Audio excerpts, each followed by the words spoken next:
Greetings to everyone from Trinitarian Grace International. We're also known as Grace Ministries at Rafa. And this is our second rollout of a new platform that we are trying to do. It's called Come to the Table Without Chains. And it's we're trying to get folks to come on and inviting people to come on and be interviewed and tell us a little about themselves.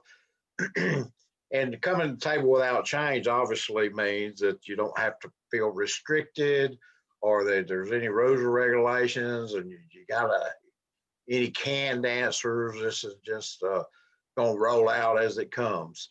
And we started this about a week ago with our first interview with a young man named Daniel. And he told us a little bit about himself, and you can see that on our website if you'd like to check it out. And today we have with us a fellow named Josh. And I've met Josh a few years ago, and we've ended up being friends, and he's ended up being involved with the ministry here. And I hope you don't mind me saying today, actually today at our worship service, he was ordained as a deacon. So I know that he seemed to be pleased to have that responsibility, or for lack of a better way of putting it, or accepting that position in the God's church. And every little group does their own thing when it comes to that kind of thing. But anyway, Josh, how are you today? Good. It's been a good day. Well, Josh, we'll start out by just it's up to you, but just tell us a little bit about yourself and as an introduction, sort of. Yes, I'm a recovering addict. I have to remind myself that every day. I had a bad problem with about every substance. Opiates really crippled me for years. I grew up, during the time of they called the opiate epidemic, and it was second nature to a lot of people to try to fix their problems like that. So that's I got used to that, and I thought that was normal for a long time, but it really brought me down. Of course, I ended up losing contact with my family, and I was too embarrassed of how I was living to even want to reconnect with them at the time. I did things that I never thought I would do for that substance. I would, the way I lived, I would, stayed on the streets.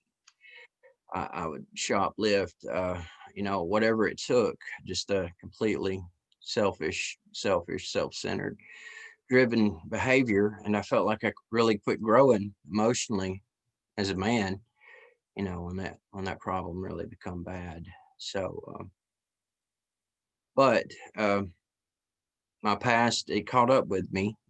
And I got many bunch of city charges, and they escalated, and finally, I was in front of a judge that cared enough about me to try to give me a chance to do something different instead of just cut me back loose on probation, which I would have never been able to complete. So she gave me a chance, and she sent me to Rafa. Rafa is a drug treatment center in Natal, Alabama. Now, of course, I couldn't go as a regular patient. I didn't have the money, the insurance, the means, but Rafa made ways for inmates to go, and they could, do daily chores and work around there, and kind of work their stay off, and also get part of the education. Spend time with the counselors, and practically be a free man. And just be trusted, and it really took a chance on me. I got lucky. I wound up in the kitchen there, and picked up quite a few things, and learned a lot of things on the way. Really enjoyed it. No longer did I have to worry about somewhere to stay, a place to lay my head. I didn't have to worry about food. All the food I could eat, so I gained lots of weight. And I started thinking about my health. And so while I was there, as soon as I got there, I had made I'd prayed in jail. I'd said maybe one of the first sincere prayers, that God, I don't want to live like this. I don't want to go back out on the street. I don't know what I'll do. Normally, my flesh would have just been crawling at me to get out, and to get right back what I was doing. But I was so worn, so beat down that I, I I needed something new, and I prayed, and I felt like God spoke to me that things would be okay, that He had a plan for me, and I was just gonna have to do things different, and it wasn't gonna be easy, but it was definitely gonna be better. So I was very scared, but and I felt like He kept that. He kept that promise that He made, and I tried, and all I did is I tried a little bit, and I prayed a lot, and that's what I recommend most guys do it. Just try a little and pray a lot, and He'll make up the distance. And so um, I got that job at Rafa, I was working in the kitchen. I was just a trustee. I was inmate, and but I got the job as head cook, and I worked as an inmate for, I believe, 3 or 4 months. I had a 6 month sentence. I believe it was right before 4 months. It was right before Thanksgiving, and I was still an inmate. And I talked to the director there, and I asked the director. I said, Thanksgiving's coming up. I said, Christmas is coming up. I said, holidays. You think there might be a way that I might be able to see my family for the holidays? And he goes, I can't promise anything. No, but I could make some phone calls and see what we could do. I was expecting maybe a week or two. I might be able to get out early a week or two. Well, they let me out a little over 2 months early. Uh, they called me into the office. They said, Josh, we got some news. Uh, Gonna let you out a couple months early, and if you're willing, we're gonna give you, we're gonna hire you, give you a little salary, and give you a place to stay here, over in one of our transition houses, and hopefully, you'll work here and continue, to grow here. And I was amazed. It was like it was almost like a movie to me to have that opportunity to know. I knew for a fact God was working in my life. I knew He had His hands on me, and so uh, so that's what I did. I got good at that, and I enjoyed doing it. I got the chance every day in the kitchen, talk with guys. It was, in a situation I was just a few short months ago, and and tell them what I thought could work, what I made work, which was praying and trying. Let me jump in. Why you were there, Josh? That sounds great. You came there as an inmate and ended up becoming the head cook, and then was released from your sentence early, and then hired with a salary and given a place to stay. That's a pretty big move from being sitting in a jail cell just that much. But while you were there, uh, I know that you were reunited with your family who you'd been separated from for years. And you told me one time that started when it got involved with this ministry. So how about a little bit about how you came in contact with this ministry and how that helped you? Yes, so I would love to. For the first time, I found myself being able to call my family and not ask for something, not need something, not need money, not need, to get bailed out. I didn't need anything. All my needs were taken care of.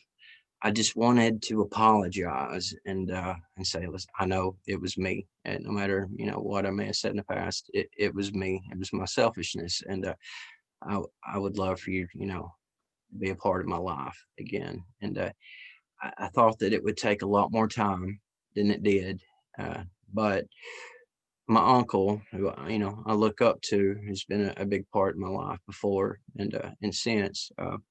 He shows up today. He shows up one Sunday, and out of the blue, wasn't expecting it, and he was there sitting right beside me, and we talked, and he could see the change in me. I hope he could see a light shining in me. Is what I hope. And And sitting so beside you, you mean the chapel services that are there every Sunday? yes, Yeah. and at that he sat with me through that service. The next Sunday, he brings my grandmother. Sunday following, he brings my grandmother and my grandfather, and there I am with family that all I could do was wonder about, and they were right beside me. And this was, of course, something I'd prayed about before I did, and I just, God, if there's any way possible, please, and just as fast as it could be, with very little effort on my part, just being honest, being honest with myself, which is not always easy. Uh, there they were, and it was amazing. That's relationship still continues to grow every day. We talk almost every day, and it's just uh, it's just uncomparable. The love I found, the love I always had that I'd walked away from. And then you met someone and got married and moved on to another job and are continuing this as it keeps going, right? Yes, sir. I felt like at Rafa, I felt like I'd gotten to a point where there was a good group of guys there, and I thought there was another good opportunity for somebody else there to move into my spot, and I had another really good opportunity waiting for me somewhere else, and I thought it was maybe time for me to grow and to keep moving. So that's what I did, and of course it was really scary. One of the scariest things I've ever done. I'm still pretty scared about it. Stepping away from that place that where I'd done so much growing that I felt comfortable at, and starting something else. But also I prayed, I said, Lord, please let me find a good woman, and more importantly, I prayed, Lord, please don't let me find the wrong one. and and he did. He definitely brought a beautiful, wonderful woman into my life that I could have never imagined would love me, would be interested in me. Really, really good lady. And of course, I had to explain to her that for years I lived in a completely different way that you can't imagine, and I'm still learning to be this guy, but I love it every step of the way. And and we just try. Marriage is work, but it's worth it every day. Yes. Fall deeper in love. Well, let me ask you something, Josh. You got connected with your family and continue to be involved spiritually with this ministry here. Uh, what is it that you learned, if you did anything, from this ministry that maybe just kind of caught you, or that was maybe different from what you're used to hearing, or anything like that? Yes, our credo is what's really drew me in. That all are included. That nobody should be left out. That everybody deserves a chance. Because at that point, I felt like that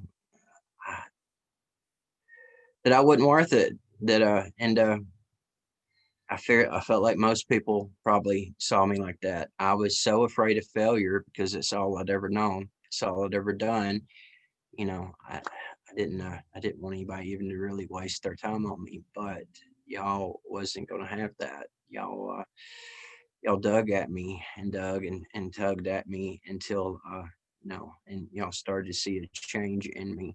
And now I realize, what the difference can be in just you know, a group of people loving, another individual, what that can do to their lives, how much that can change them, and hence change everybody around them. It's it's just where it starts. And that's what I love about this place is all are included. That Yeah. that we worship. Well, we definitely believe that as a group. I do as an individual as well. That all are included. Nobody's on the outside. We're all on the inside. The only ones that are on the outside are the ones that think they're on the outside, or either unaware that they're in. And I like to remind us all, myself included, that God's not mad at us. He's not trying to get us, and we're not, like my friend Steve McVeigh said, we're not pieces of crap. We may be buried in crap, but we're not pieces of crap. And God will wash all that away, and you come out and you realize that who you've been all along is that person that that finds their identity in Jesus, and that's who we are. I mean, the scriptures tells us that. Not everybody teaches it that way, but that's not, I can't help that. I teach it the way I feel the Spirit of God leads me to teach it, and that's that we're all identity are able to identify ourselves in Jesus, and we're all included. There's nobody he's out to beat up. If we get beat up, as you know, like I know, if you get beat up, in life, it's because you go out there and get yourself beat up by your actions and your behavior. God doesn't beat us up. Matter of fact, He's always sitting there waiting to rescue us from that and patch us up and move us on. But it's a fascinating story, Josh, and it can, what's really great about it? It's just beginning. Yeah, yeah. This is just the beginning. Uh, I see a changed man. I see a man who's now uh, is beginning to see who he truly is, which will make you the husband, the son, the grandson, the nephew, whatever that you always were meant to be. That sounds pretty good, huh? Yes, sir. Yes, sir. Hope every day. Hope, more hope. I know that's what I see. Um, is there any thing you got for anybody that might be watching that to a word of encouragement or anything? Anything comes to mind? Oh, don't give up. I felt completely hopeless in my situation. I thought there was no getting better. That I had fallen too low and that I couldn't be loved. But I just prayed a lot. I tried the best I could by my understanding, and God came running and He made up the way, and He's comforted me the whole time, and He's made it possible. Definitely not me, but You said it's something there, Judge, that's pretty profound. The story of the prodigal son, when the son went off and did his thing and he come home, it tells about how the father saw him way off. yeah, And he didn't sit there and wait on the son to come back and say, "Oh, Dad, I'm sorry." In the story, the father to Him. ran towards the son to meet him. And that's the way God is to us, my friend. He's not waiting on us to come to him. He's always running towards us. Trouble is, some of us get off on a track in life sometimes where we continue to run away. If we ever turn and look the right directions, here God, Jesus Christ, Holy, they're running right at us with His Yeah, arms spread out, waiting to grab us up and remind us that we are included in that eternal embrace of the triune God. Anyway, that's good stuff, man. I want to thank you for spending time with us and sharing with us a little bit about, these little stories. You may not seem like much when you first do them, but you'll be surprised how somebody will be listening to this and watching it, and they'll go, "Oh, man, I need to give that stuff a try because, man, my life is just in the shambles. I'm not worth anything." See, that's the messages of the dark one, that we're not worth anything, that we don't measure up. I'm not as good as them churchy people and all that. right. That's not true. Yeah. We're all on level ground. The old song goes, it's all level ground at the foot of the cross. No matter how much money, no money, none of that, any of us got, we all on equal ground. And that includes you, me, and everyone. But I thank you, Josh, for spending time with us today on Come to the Table Without Chains. And your story is inspiring. And I hope to continue to see it unfold and to God to use you and me to touch lives, and just not by tongue lashing people, but just by living a certain way and people being attracted to the way we live and the way we treat one another. And with that, I guess we'll be signing off from this edition of Come to the Table Without Chains. And thank you, Josh. Appreciate it really a whole lot, man. I'll see you soon. Yes, sir. Thank you for having me.